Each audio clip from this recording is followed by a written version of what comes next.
Bem, nesse vídeo aqui eu quero falar sobre propósito de vida, sobre vocação, sobre se encontrar, sabe? Sobre entender qual é a sua direção. Eu acho que propósito de vida e vocação ali são as melhores palavras para descrever, mas em geral é realmente encontrar aquilo que define você, sabe? Aquilo que você ama fazer. Então,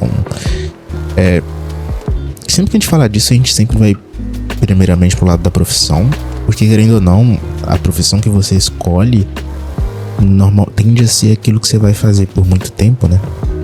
Pela maior parte do seu dia a dia.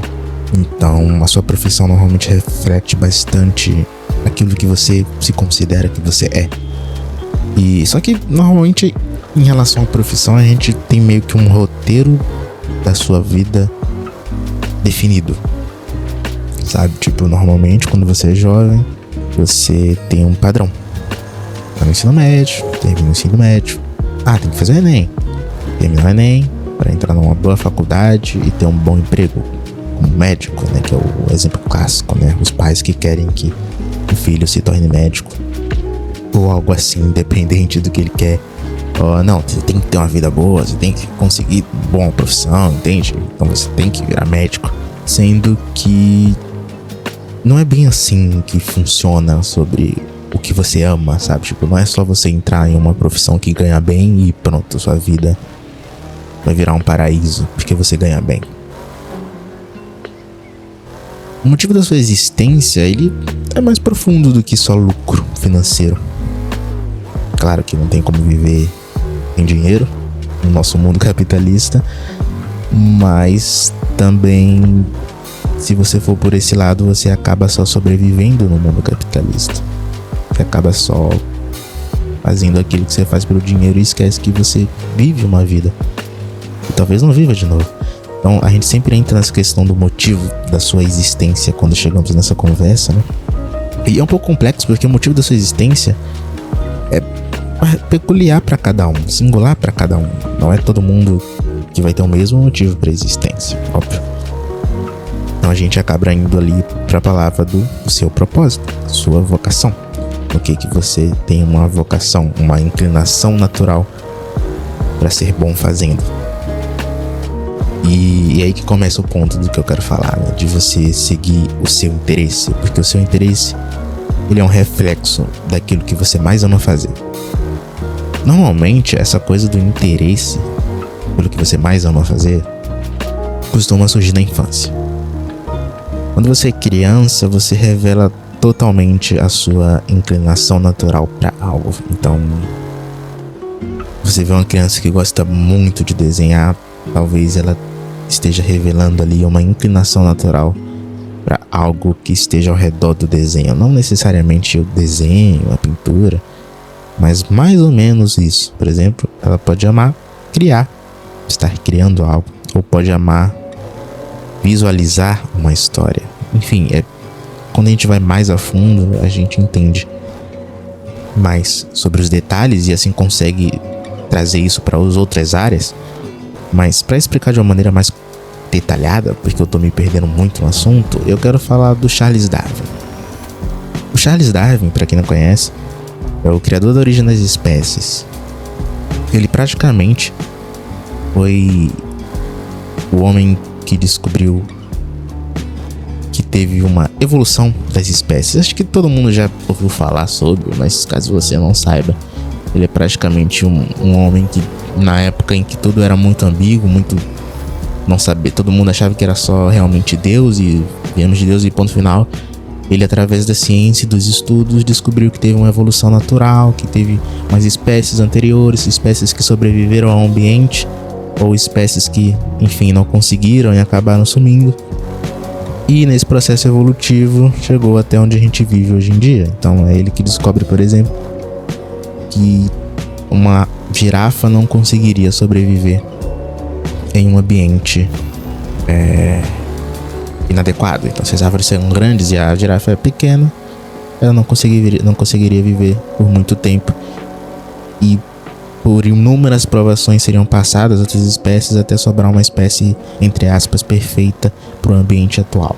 Enfim, Não vou entrar a fundo nisso aqui. O que eu quero falar sobre o Charles Darwin é que ele é um exemplo perfeito de alguém que tem uma vocação e encontrou isso desde criança.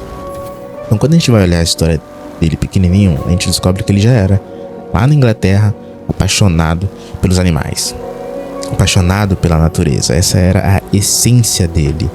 Então, isso é uma inclinação natural do que você ama fazer. Isso aqui tá dando uma parte do quebra-cabeça do que você provavelmente vai amar fazer. E o Charles, como a maioria das pessoas, acabou enfrentando uma resistência, né? O pai dele não queria que ele fosse um maluco que ficava na natureza procurando inseto e planta, sabe? Ele queria que ele fosse alguém, um trabalho digno, um trabalho que ganhasse bem. E Charles não queria. Charles, ele queria, sabe, botânico, alguma coisa nessa área. Só que não ganhava bem na época. O pai falou: não, velho, você vai morrer de fome, tá maluco? Vamos fazer o seguinte, você vai ser paroco. Ah, pai, mas não, você vai ser paroco. Paroco, você vai ter tempo pra ficar brincando aí na natureza. Vai pra uma escola de paroco. Pelo menos você vai poder brincar nessa natureza aí, cara. Me ajuda a te ajudar. Aí, Charles ainda era novo, tá? Aceitou. Beleza. E, enfim, história vai, história vem, passa um tempo.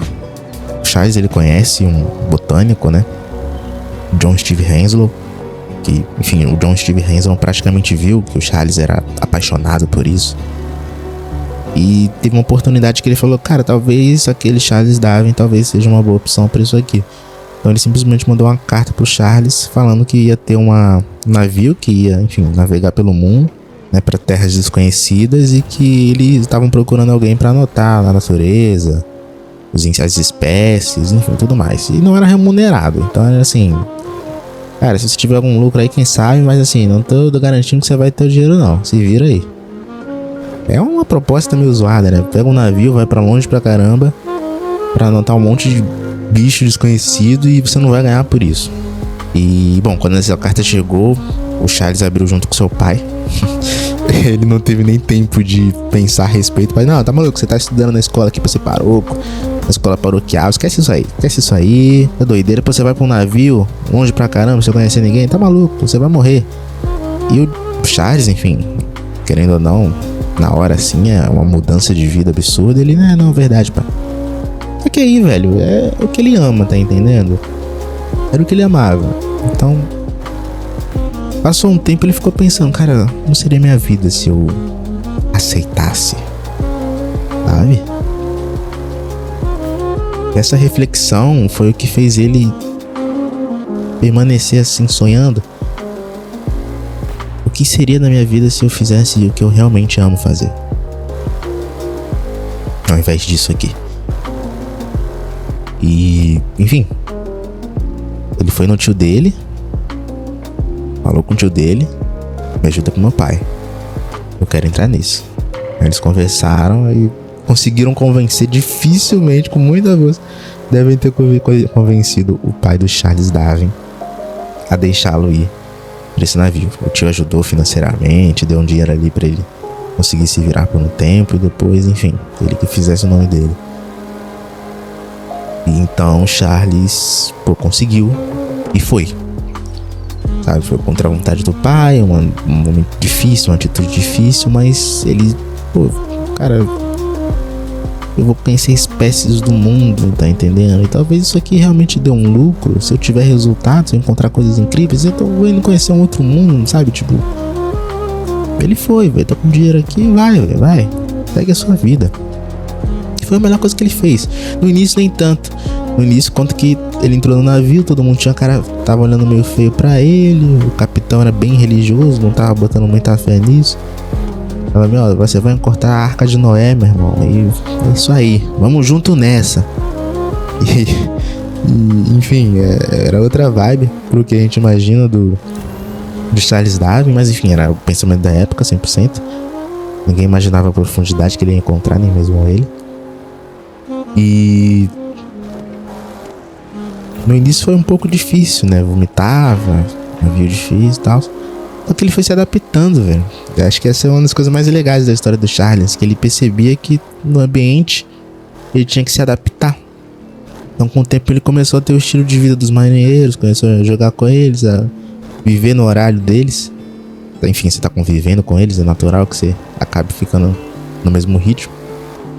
E de repente a viagem já não tava tão chata, já não tava tão insuportável e, enfim, navegação vai. Quem não sabe, navegação demora. Tem navegações que são tipo 1 ano só no mar navegando, então o negócio era intenso naquela época, né? Então, mas aí, velho, ele chegou no Brasil. Se não me engano, o Brasil foi o primeiro que ele chegou. Acho que foi isso mesmo. E nossa, o cara se encantou. Imagina a natureza, as espécies, a vida que ele viu. O cara ficou louco. E enfim, não vou entrar mais em detalhes aqui, mas praticamente ele amou. Não tenho o que dizer. É a melhor coisa que ele fez na vida dele. Ele começou a ser remunerado em algum momento, claro. Encontrou um monte de vídeo, enfim, fez um trabalho incrível. Depois ele voltou pro Brasil. Depois ele voltou pra Inglaterra. E, enfim, seu pai foi ver o seu pai, olhou pra ele e falou: caraca, meu filho tá diferente. O olhar dele tava diferente, a postura, tamanho, enfim, tudo. Era um outro Charles Darwin, era um homem de propósito. Dava pra enxergar isso no seu olho, no seu olhar. O Charles, ele encontrou o propósito dele. É isso que eu quero trazer aqui. O propósito do Charles era alguma coisa com a natureza. Entende? Tipo, a inclinação natural dele revelou isso. Eu quero algo como a natureza. Em determinado momento surgiu uma oportunidade. E aí, era o momento da vida dele. Ou ele pegava e mudava de vida, ou ele não pegava e vivia a vida que não queria até a morte, provavelmente. Até onde eu aguentasse. Então, a gente encontra essa inclinação quando criança. Eu, por exemplo, eu amo criar. Quando eu era mais novo, eu achava que eu amava escrever, porque foi a primeira criação que eu fazia. Mas com o tempo, eu fui dando espaço para outras criações e percebi que escrever era só uma das grandes paixões que eu tinha, porque o negócio realmente era criar. E isso aqui traz outro tópico que eu quero falar, que primeiro, o que você ama, você encontra quando criança. É a sua inclinação natural. Segundo, é que ela tem uma faceta que pode se adaptar a vários cenários diferentes. E é aí que você encontra o seu propósito. O que eu quero dizer com isso? Vamos lá. Eu amo criar. Hoje em dia, um dos melhores locais para você criar algo: YouTube, Instagram, redes sociais. Porque é um mundo onde você ganha por ter conquistado muitas visualizações e ter feito boas criações. Então, paga bem quando você consegue bons resultados. Então, para alguém que ama estar criando, é o melhor local atualmente. Mas, se eu tivesse nascido, sei lá, em 1500 por aí, o que adianta? Nem existia YouTube. Você ter a habilidade de fazer boas criações no YouTube em 1500, você tá ferrado, cara. Você vai fazer o quê, velho? Não existe isso aqui agora. Sai fora, carniça. Vai-se embora. No entanto, contudo, todavia, sei lá, se eu nascesse na França, na Itália, e amasse criar, talvez a minha área fosse ser um pintor e tentar ser um pintor de renome. Ainda seria amar a criação. Claro, eu teria que me adaptar a um estilo totalmente diferente, entende? Mas ainda é o que eu mais amaria fazer de tudo possível. Se eu nascesse, por exemplo, em 1900 e pouco, na América, talvez escrever fosse realmente bom, porque é um dos melhores períodos ali para você ser um escritor americano. Hoje em dia ainda é bom, mas enfim, ainda tem aquela coisa de ser americano. No Brasil ninguém lê tanto, então a gente entra um pouco em conflito com isso. Claro que aqui não quer dizer que não seja possível, mas o melhor cenário ainda seria lá. Então, é sempre bom tentar encontrar o melhor cenário, porque aí você também não morre de fome, você consegue ter um bom lucro. Mas o que eu quero dizer aqui é que o que você ama fazer, ele se adapta ao que o mundo precisa agora, mas sem deixar de ser o que você ama fazer. Em um mundo eu sou escritor, em um outro eu sou um artista, em outro eu sou um youtuber. Mas nos três eu ainda faço exatamente o que amo fazer. Sabe, é quando o que você ama se encaixa com as maiores necessidades do mundo. Esse exemplo, tanto meu quanto do Charles Darwin, é para tentar fazer você entender esses dois pontos principais. O que você ama surge quando criança. A sua curiosidade quando criança é livre. Você faz o que você quer. E quando você faz o que você quer, você segue a sua curiosidade, que mostra a sua inclinação natural. E o segundo ponto é que ela se adapta ao ambiente. Então, você tem que entender primeiro o que você realmente ama fazer. Se eu achasse que eu só amasse criar e ficasse tentando só escrita, eu estaria meio que cegando um pouco das minhas paixões, porque eu realmente amo hoje em dia criar capas pro vídeo. É uma das coisas que mais me dão prazer criativo, assim, sabe? Tipo, no ranking é literalmente o número 1. Eu não teria nem chegado perto disso se eu ficasse só cego no processo da escrita. Então você precisa realmente encontrar as opções que o mundo necessita e encontrar o que realmente é o seu processo. Eu gosto dessa coisa que é como se você tentasse ir mais a fundo ainda sobre o seu propósito. Você encontra quando criança uma peça, mas com o tempo você vai indo mais a fundo.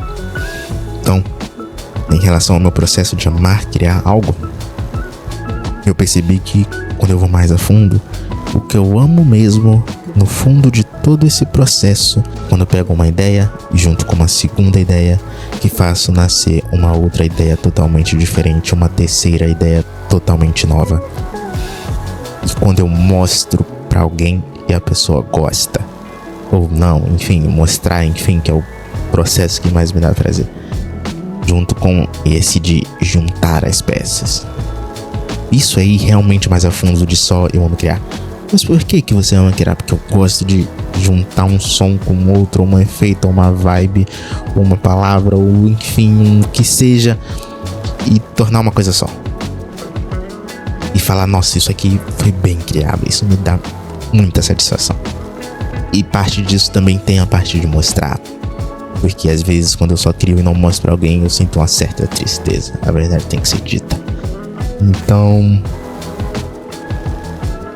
isso é mais do que só amar criar, é mais do que só amar escrita. É realmente ir a fundo sobre o que você gosta de fazer. E eu encontrei o meu propósito. Ele é simples, eu simplesmente amo criar. Simplesmente gosto do processo criativo. Simplesmente gosto de montar coisas e transformá-la em uma só e mostrar para o mundo. Então, é mais ou menos isso que a gente encontra quando busca o nosso propósito, sabe? E esse assunto é bem forte, bem delicado, porque às vezes a gente arruína a nossa vida totalmente longe disso.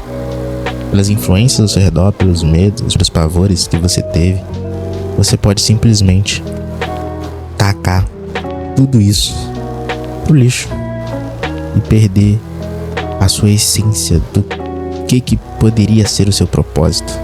Sabe, é como se Charles Darwin simplesmente fosse morar na capital e nunca visse a natureza e nunca entendesse dessas suas inclinações e perdesse tudo isso. Todas essas coisas que eu falo, eu peguei a maioria do livro chamado Maestria, Robert Greene, né? É um livro muito bom. Ele fala literalmente sobre ser bom em algo, não só sobre encontrar o seu propósito, como também ser bom nele. E é um livro que te faz refletir bastante sobre realmente o que você ama fazer. Sabe? Ele conta a história de várias pessoas, algumas que deram certo, outras que fracassaram. Tem o Henry Ford, por exemplo. Eu gosto muito da história dele, que ele sabia que o negócio dele ia ser com carro, ele percebeu a mudança do mundo. É algo mais profundo, tipo, ele não tem como ele perceber isso quando criança, porque é uma necessidade do mundo, entende? É exatamente outro ponto. É realmente um casamento da necessidade do mundo com o que você ama fazer. Então talvez ele percebesse que tivesse uma inclinação natural com montar coisas, criar coisas. Um pouco parecido comigo, mas no quesito onde eu falho, que são coisas realmente físicas. E de repente o mundo começou a ter um movimento pra, vamos ter aqui cavalos que andam sem precisar de cavalo. Aí o mundo, opa, E ele, não, peraí, eu acho que eu consigo fazer isso. E ele entra nesse mundo, fracassa na primeira vez, mas não desiste porque ele entende onde fracassou e segue para a próxima vez. E na segunda vez ele fracassa também. Isso não é um fracasso de errei um negócio de novo. É literalmente uma empresa que você abre um negócio, um monte de gente trabalhando e o fracasso deles são empresas falindo. É gente perdendo trabalho. É um fracasso que pesa, um fracasso que faz você falar, nossa, velho, não era pra isso ter acontecido. Mas querendo ou não, a evolução é cheia de fracassos. E ele fracassa 2 vezes, até na terceira ele entender, nossa, não, é muito simples, eu só preciso criar sem ninguém pra ficar me impedindo de tempo de entrega ou do quanto pode gastar. Simples assim, você fracassa 2 vezes, você falha 2 vezes e na terceira você chega na conclusão que você só precisa criar livre. Só isso, chega no empresário e fala, me dá total liberdade, eu sei que falhei 2 vezes, fali 2 empresas, mas nessa terceira aqui agora vai dar certo, confia em mim. É até uma doideira alguém chegar e falar isso, mas ele fez isso pra um outro empresário doido e deu bom. E deu bom, ele entendeu que ele realmente precisava criar sem problema, né? Ele olhava os carros e falava, nossa, tô vendo um carro aqui parado, um monte de gente andando pra lá e pra cá e o carro tá parado. Não, peraí, isso aqui tá errado, tem que ser máquina trabalhando ao invés das pessoas. Ele percebia essas coisas e tanto tá convivendo ali. Mas enfim, a sua curiosidade é o propósito da sua vida. Ou melhor, é uma peça do propósito da sua vida. É quando você segue ela, você encontra você. E é simples assim.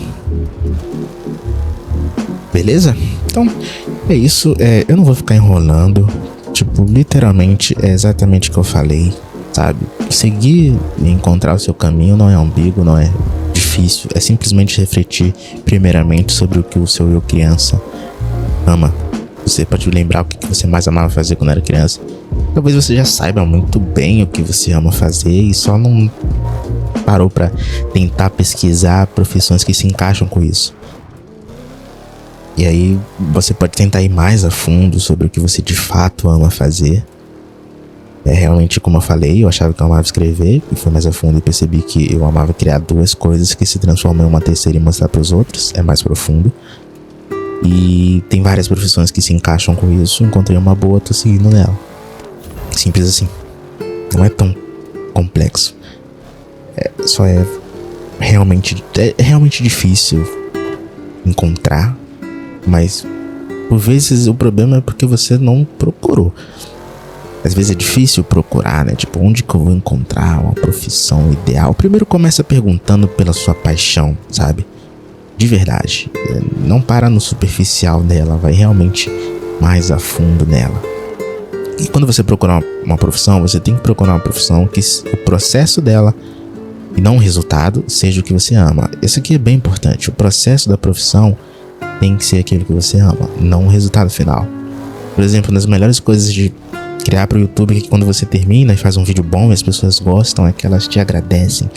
Dá uma sensação tão boa de você realmente ajudar alguém. Muito gratificante. E aí você poderia pensar, bom, então se eu sou uma pessoa que eu gosto de ajudar as pessoas, eu poderia trabalhar com isso. Não muito, porque a maior parte do processo você não tá ajudando ninguém. Você tá criando algo que no final algumas pessoas vão comentar no chat e ajudaram ela. É muito melhor se você ama ajudar alguém, você tá de fato na maior parte do tempo ajudando alguém e não procurando uma capa ou uma imagem ideal para transformar o seu vídeo, porque isso não é ajudar alguém. Então o processo é muito importante, você tem que ter cuidado com isso, porque se o processo não for o que você ama e só o resultado, você vai trabalhar a maior parte do tempo pro momento final, e isso não é legal. O legal é que você goste da maior parte do processo. Então, encontrar pode ser realmente só uma questão de procurar, mas o processo realmente é delicado. Você tem que garantir que o processo que você ama realmente seja aquilo que você gosta, entende? E não só o resultado final. Mas encontrando isso, você já resolveu a parte mais difícil. Você já encontrou o motivo da sua existência. É simples assim, é banal assim, não é tão complexo quanto o porquê de eu existir, um motivo infinito. Cara, o motivo de você existir pode ser simplesmente você ajudar um fulano ali e acabou. Não tem muito mais do que isso e tá tudo bem. Tipo, é bom você saber o que você... Nossa, é isso que eu quero pra mim. Eu vou fazer isso. Isso é bom, você fica grato, você fica em paz. Sabe? Você fala, nossa, só fazer, sabe? É só dar certo. Aí vou focar aqui pra fazer acontecer. Então, eu vou ajudar aquele cara, meu irmão. Vou ajudar aquele cara e acabou. Simples assim. Então, é uma paz muito boa. E, bom, vê a sua inclinação. Resumindo, vê a sua inclinação natural desde criança. Estuda depois a sua inclinação natural profundamente, de modo que você consiga entender de fato que você ama, não nos mínimos detalhes, mais uma vez, mas de uma maneira realmente profunda. Quero repetir para que você entenda mesmo que isso é importante, a verdadeira parte do que você ama e não só o superficial. E uma vez que você encontrar essa parte, você tem que encontrar um processo de trabalho, não o resultado final do trabalho. Um processo de trabalho que tenha a maior parte do tempo essa ação que você tanto ama fazer. É simples assim. Se encontrando isso, você encontra a sua direção, o motivo da sua existência. E aí você começa a viver sua vida. É isso. Até a próxima.